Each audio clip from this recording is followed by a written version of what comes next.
Hello guys, welcome back to my YouTube channel Programming with Gautam. Yesterday I have shown you how to download and install Python, and I've also shown you how to set path for Python in Windows environment. Today I will be showing you what is Python and explaining you the features about Python. So what is actually Python? Python is a easy to learn powerful programming language which is very easy to learn for a layman. It is it has efficient high-level data structures and a simple but effective approach to object-oriented programming. Python's elegant syntax and dynamic typing, together with its interpreted nature, make it an ideal language for scripting and rapid application development in many areas on almost all platforms. Like when we write a code in Windows environment, you can use the same code in uh, Mac operating system as well. And when you write a program in Mac operating system, you can use the same program in Windows as well as Linux, etc. Python was etc. developed By the way, a developer Python was called as developed by a Gu- Guido van Rossum in the year 1989 while he was working at National Research Institute at Netherlands. But officially, it was made available to public on February 20th, 1991. When we come to features, the first feature that I like to explain you is the easiness of learning Python code. So when I tell easy, it is easy when compared to other languages like Java, C++, and all. A person can learn a Python. A person can literally learn a Python program to write a Python program within a span of a few hours. Whereas when it comes to Java and C++, it will take few days to learn. Although it might take about 1 month to 3 months to master in Python based on the person's interest and the person's willingness to learn it. Thus, it is very programmer friendly because it is very easy to code in Python. Being a high level language, code is quite like English. Looking at it, you can tell that code is supposed to be. Also, since it's dynamically typed, it mandates indentation. This aids readability. Like indentation is mandatory in Python, right, when you are using for loops and if conditions. Expressive. So expressive means that we can easily convey the uh, whatever meaning that we want to convey with the help of Python programming in an easy manner to the user, whoever is using it. So the third feature of Python is free and open source. That firstly, Python is freely available. You can download it from the Python website as I have shown you here. You can download Python from here, and it's an open source application where we can make changes to it, and it is a application where we can make changes according to our requirement and you can use it accordingly.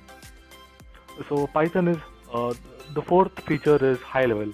As discussed above, it is a high level language. This means that the programmers don't need to remember the system architecture and anything. We don't need to remember each and everything that is available in Python. It is already inbuilt and it is very easy to use it. The fifth feature of Python is that it is portable.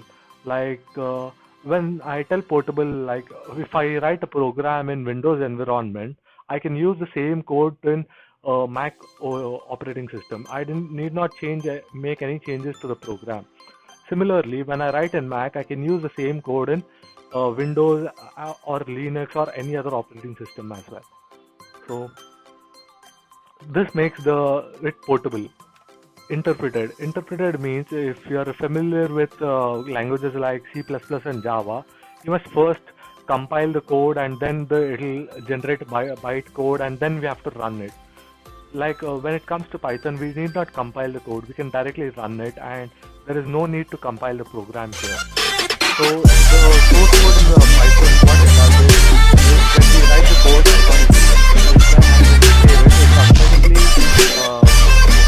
compiles the program line by line and creates it. We don't wasting the time again and again like compiling and running the program. We can directly run the program. Object oriented. programming language that can model the real world is said to be object-oriented. It has four different principles of object-oriented, guys.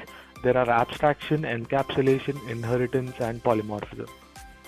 They are also called as OOPS concepts, object-oriented programming system concepts. So, the another feature of Python, if we want to write a part of the program in C++, you can write the part of the program in C++, and that can be extended to using the code in Python language. In a similar way, we can use the Python programming in a different language as well. Embeddable. We just say that we can put code from other languages in our Python source code. However, it is also possible to put our Python code in a source code in a different language like C++. Like I told you here, this allows us to integrate scripting capabilities into our programming of the other language. Like extensible and embeddable mean that we can write a Python program and use it in C++, or we can write a C++ program and we can use that C++ program in our Python program in a similar way. So guys, as I have showed you in the previous 3 videos, that Python has a large standard library that is also called as pyp.org, Python Package Index, pypi.org. This has about 261,925 projects till date. So it makes us a massive library to work with when we are writing Python programs. Some of the standard packages that we use in our day-to-day lives are Django, Flask, tkinter, devilX Python, JPython, etc., etc. So the next feature of Python is GUI programming, graphic user interface programming. Software is not user-friendly until it is graphic user interface, because when we are not able to write graphic type of programming using a Python program or any other programming language, it's of no use. So Python enables us to write these types of programming with the help of tkinter, devilX Python, and JPython. The next feature of Python is dynamically typed. Python is dynamically typed. This means that the type for value is decided at runtime, not in advance. That is, when you are assigning a variable to when you are assigning a value to a variable, we need not initialize it previously. Like in C, we write int and the variable names there. We do not write the similar way in Python here.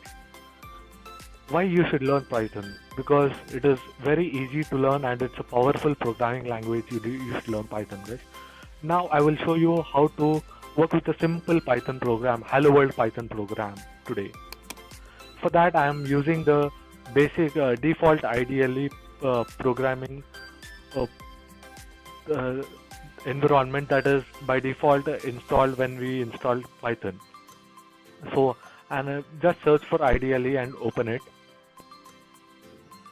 Now here I am going to File, New File, and I am writing the program for Hello World. Print hello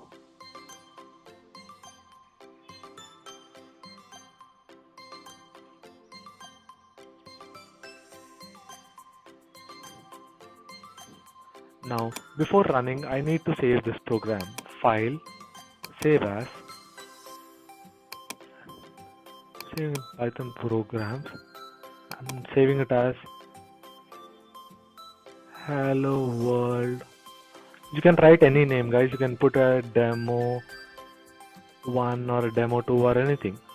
So as I already have demo 1, I'm saving it as demo 2 here, and I'm saving it. Now I'm running this program by using the run command here, run module.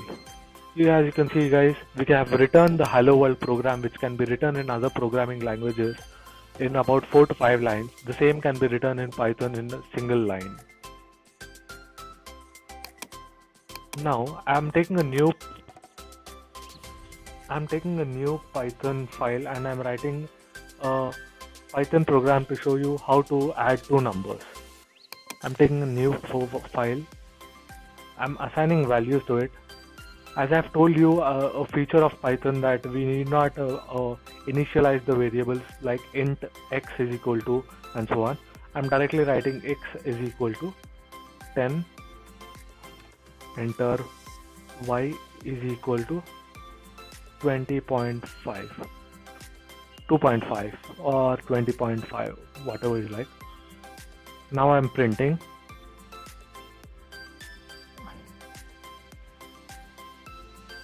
x plus y. Now I'm saving the file, guys. Demo 3. As I already have demo 2 there, I'm saving the file with demo 3. And I'm running the program here. Run. You can see, guys, it has taken int by automatically, and it has taken y as a float automatically, and it has calculated the sum and shown us here. Similarly, when I try to check the type of x and type of y, you can see. Similarly, I'm printing the type of x and type of y. We have not written anything here, but now I'm saving the file and running it. We have not written anything before x, or we have not written anything before y, but you can see that it will automatically take and show you what type it is. So it is showing int type of class and float type. It is by default checking it in the background and saving it automatically. This is the feature of Python where we need not write anything before the variable name. So that's it for the day, guys. If you like the tutorial, please like, share, subscribe to my YouTube channel. Also press the bell icon to be notified on every update from Programming with Gautam. Thank you.